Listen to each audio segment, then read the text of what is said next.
Welcome back to another Telltale Books video. This video is being posted to YouTube on the date of the birthday anniversary of John Wyndham, whose full name is John Wyndham Parks Lucas Bain and Harris, and his early work was always published under either John Bainan or John Bainan Harris, which can become confusing. But it's all the same guy. It's all John Wyndham, and he was born in England in 1903 on July 10th, 1903, and he died March 11th, 1969. So he is one of the very earliest science fiction writers. He started writing in 1931 with the story I want to talk about, Worlds to Barter. It was published in the May 1931 Wonder Stories, and I have it in this very nice little paperback that I just bought, Sleepers from Mars. It's a collection of early short stories by John Wyndham. There's 3 or 4 of these collections that were published by Corgi in the UK. I think this was 1970s or 1980s, and of course has an awesome cover illustration by one of the greatest British illustrators, Chris Foss, someone who was very much an influence on me when I was young. And this book was first published in 1973. This particular copy is the 5th impression from 1979, and it contains Sleepers of Mars, Worlds to Barter, Invisible Monster, The Man from Earth, and The Third Vibrator, all stories from the 1930s by John Wyndham. And I have to admit, before this week, as I filmed this, and very end of June, I had only read exactly one John Wyndham story, a story called Compassion Circuit that was in 13 Great Stories of Science Fiction, or 13 Great Science Fiction Stories, I forget which way, edited by the great Groff Conklin. I had a copy of that book when I was very young, like 13, 14 years old, and I read Compassion Circuit, and it was good. I can't tell you what it was about today because it's been 50 years. So that leaves me in a situation where I really don't know John Wyndham, and I haven't read any of his really famous works like Day of the Triffids or Chalky or The Midwich Cuckoos. So I need to read all those books. And I saw that his birthday anniversary was coming up, July 10th, and thought, I want to do a video. I want to read one of his stories and do a video on it. And after I read Worlds to Barter, which was his first professional publication, I thought to myself, I got to read the rest of John Wyndham. So he is now on my list of authors that I want to go through, reading everything I can get my hands on in order of publication. So I've already started then with Worlds to Barter, which is number 1. And what happens in Worlds to Barter is you have, it's very much a 1930s story in its structure and style. You have these people, I forget where they're at a laboratory or something, and they hear something fall over in the laboratory, and they run inside, and they see this guy and this machine laying on the floor. The guy's awake and okay. He gets up and he starts telling him his story. And what happened is he comes from the year 2144 and traveled back in time to 1931. And he relates a story of why he did this. And what happened in 2144, they didn't have time machines in 2144. These people come back from the far distant future to 2144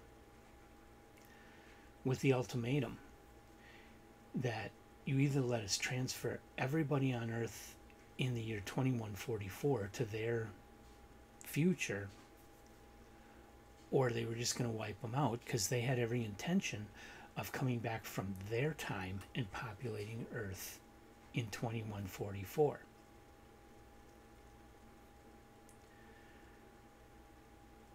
So these people have technologies that are just way too far advanced, so they can't be fought. And the people of the Earth kind of just give in and do it, except for this one guy who, he and his wife hijack time machines and go back to 1931. And that's really the whole story. I'm sorry, I kind of spoiled it for you, but reading the story is way much better than my synopsis. So, and that's the first thing I have to say about this story, is that considering this is 1931, this is Gernsback's Wonder Stories magazine in 1931, pulp magazine, early science fiction. Most of what was being published at this time was pretty amateurish. A lot of it literally written by teenagers or by people like John Campbell, who was, you know, in his 20s and going to MIT, but he wasn't going there for writing. And he was still quite young. So in comparison with most of the rest of what I've read of 1930s science fiction, which isn't everything, but I have read a pretty large amount of science fiction from that time, I found this story to be better written than the vast majority of it, even though it was very much a typical 1930s story in its structure and characters and ideas. The style of it, the writing of it, was just better. Better character, better plotting, better ideas. The only part I take to task is something you can probably figure out. If the people from the far distant future come and take all of their distant ancestors, shoot them into the far future,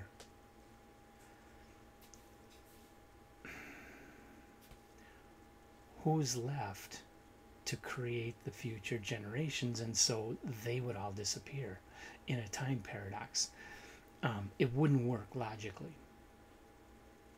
You know, it's that same paradox as if you go into the past and shoot your grandfather.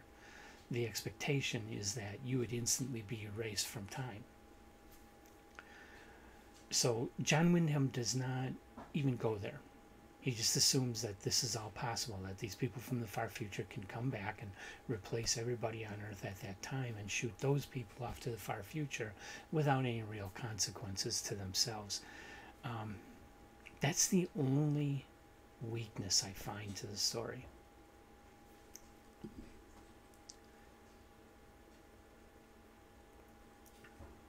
Otherwise, there is a departure here, which may be paving the way for Wyndham's later works, because he became known for his catastrophes like Day of the Triffids and, you know, stories where the Earth gets destroyed, which was a big thing with all British writers in the 1950s and 1960s. But Wyndham was probably the first and arguably the best practitioner of the British disaster stories, the British apocalypse stories. This story too, he doesn't. A typical 1930s story would have the people of 2144 probably just one or two guys sitting in a lab, spending 5 minutes thinking about the problem and coming up with this incredible new ray that will just solve all their problems, and so then they go and do battle with these people from the future and win and save the world. That would be a typical ending for a 1930s science fiction story. That's the way John Campbell would have written it. John Wyndham writes it where the people of 2144 are just screwed. Even though the narrator escapes by going to the past, he doesn't solve the problem. There's still this problem. There's still this thing going to happen, and can't do anything about it. Which is a pessimism that is rarely found in the 1930s. It's kind of unique here. And that's another point that really makes this story shine.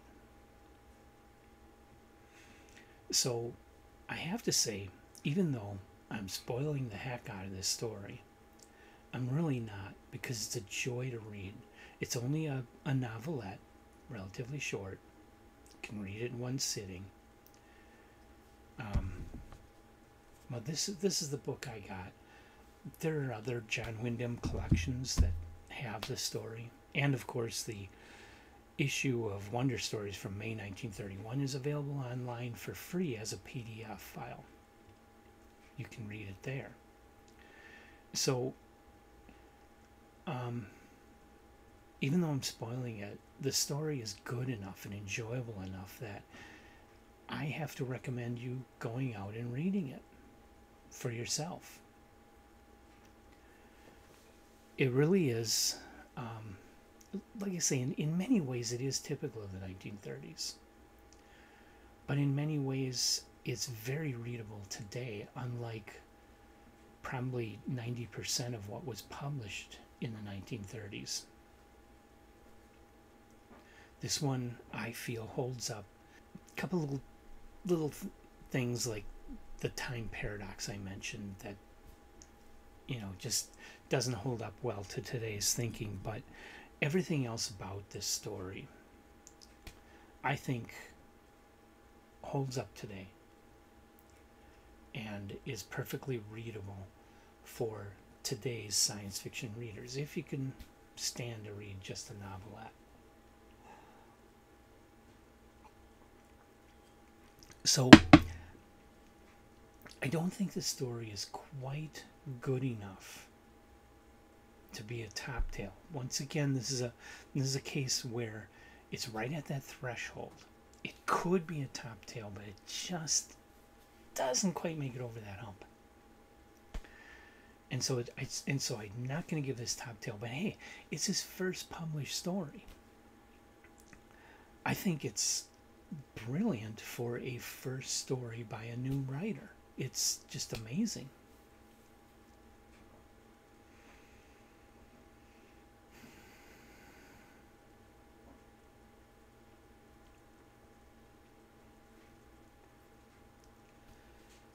So I'm not going to give this a top tail status, but I am pretty blown away by this story and pretty excited about reading more John Wyndham. And so that's why I made the decision to go ahead and put him on my list of authors I'm trying to read everything by. And we'll see if I can make it. I've got one whole book I can read. I do have a paperback of Day of the Triffids, which I've had for a long time but never read it.